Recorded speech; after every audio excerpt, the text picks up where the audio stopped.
Hello student, चलिए देखते हैं क्लास 9th में 6.2 का क्वेश्चन नंबर 5।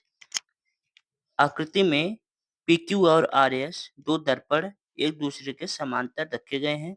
एक आपतन किरण AB दर्पण PQ से B पर टकराती है और परावर्तित किरण पथ BC पर चलकर दर्पण RS से C पर टकराती है तथा पुनः CD के अनुदिश परावर्तित हो जाती है। सिद्ध कीजिए कि AB समांतर CD है। ठीक है, तो दोस्तों चलिए देखते हैं क्वेश्चन को।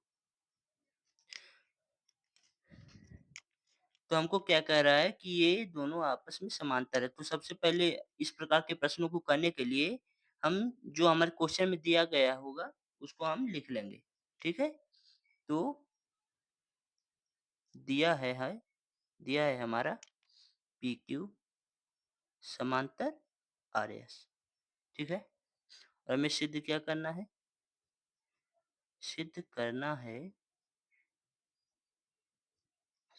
हमें AB समांतर CD। ठीक है? तो इसमें हमें एक रचना करना पड़ेगा हमारे क्वेश्चन को सिद्ध करने के लिए, तो हम लिखेंगे रचना। तो हमें रचना क्या करना पड़ेगा? तो हम जैसे हम इनको PQ रेखा पर जो हमारा बिंदु B है उससे हमें लंब डालेंगे और RS रेखा पर जो हमारा बिंदु C है उससे एक लंब डालेंगे। ठीक है ना?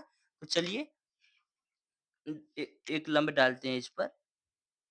ये आपका लंब हो गया। ठीक है? इसको हम M नाम दे देते हैं। ठीक है? और एक लंब यहाँ से डालेंगे। ठीक है? इसको हम N नाम दे देते हैं। ठीक है? एक कोण A हो गया, ये आपका 2 हो गया। ठीक है? ये आपका 3 हो गया और ये आपका 4 हो गया। ठीक है? चलिए आगे देखते हैं। रचना में हमने क्या किया है? हमने BM लंब PQ, PQ पर BM लंब डाला है और ये CN लंब RS, CN एक लंब हमने RS पर डाला है। ठीक है? तो दोस्तों जैसे देखिए, ये जो हमारा कोण 1 और ये 2 होगा, ये हमारा बराबर होगा और 3 और 4 भी बराबर हो। क्यों? क्योंकि ये परावर्तन का एक नियम है। ठीक है? कि जब हम आपतित परावर्तित किरणों के बीच में लंब डालते हैं, तो दोनों कोण आपस में बराबर होते हैं। ठीक है? तो हम लिखेंगे हम कोण 1 बराबर कोण 2, उसके बाद कोण 3 बराबर कोण 4। क्यों? परावर्तन वर्तन नियम। ठीक है? तो दोस्तों और अब देखिए, ये दोनों हमारा समांतर है और ये एक तिर्यक रेखा की तरह काम करेगा। ठीक है? तो जो हमारा ये होगा, ठीक है? ये ये एकांतर कोण बना रहा है। ठीक है ना? एकांतर कोण 2 और कोण 3।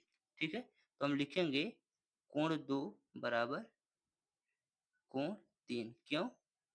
एकांतर कोण, एकांतर कोण। ठीक है? तो दोस्तों देखिए, ये कोण 2 इसके बराबर है, लेकिन कोण 2 के बराबर 1 है और कोण 3 के बराबर 4 है। तो हम क्या इसके बराबर 1 है ना, तो लिख देंगे कोण 1 बराबर कोण 2 और बराबर बीच में एक कोण 3 है और कोण 3 बराबर 4 है, तो लिख देंगे कोण 4। कोण 4 कैसे हुआ दोस्तों फिर से समझिए। जैसे ये जो 2 कोण 2 है वो हमारा कोण 1 के बराबर है, तो लिख दिए कोण 2 किसके बराबर है? कोण 1 के। बीच में बराबर आ गया। फिर कोण 3 जो है हमारा वो कोण 4 के बराबर है। ठीक है? तो ये चारों आपस में बराबर हो गए। ठीक है ना? तो अगर ये चारों बराबर हो गए, तो अगर हम 2-2 का वो मतलब ऐड करें, ठीक है? तो इनका जोड़ भी बराबर होगा। तो हम लिखेंगे कोण 1 प्लस कोण 2 बराबर हमारा कोण 3 प्लस कोण 4। समझ में आया दोस्तों? ठीक है? तो कोण 1 और कोण 2 क्या है हमारा? ABC है। ठीक है? ABC है। ये पूरा हमारा क्या है? कोण ABC है। तो हम इसको लिखेंगे, इसको कोण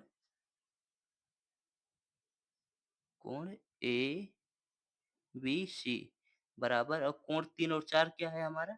BCD, ठीक है? BCD तो हम लिखेंगे कोण BCD, ठीक है? BCD, ठीक है दोस्तों? तो लेकिन ये कैसे पॉसिबल होगा?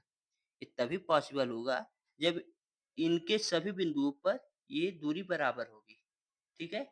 और जब दूरी बराबर होगी, इनके सभी पॉइंट पर अगर आपस में दूरी बराबर होगी तो ए और ए समांतर होंगे, ठीक है?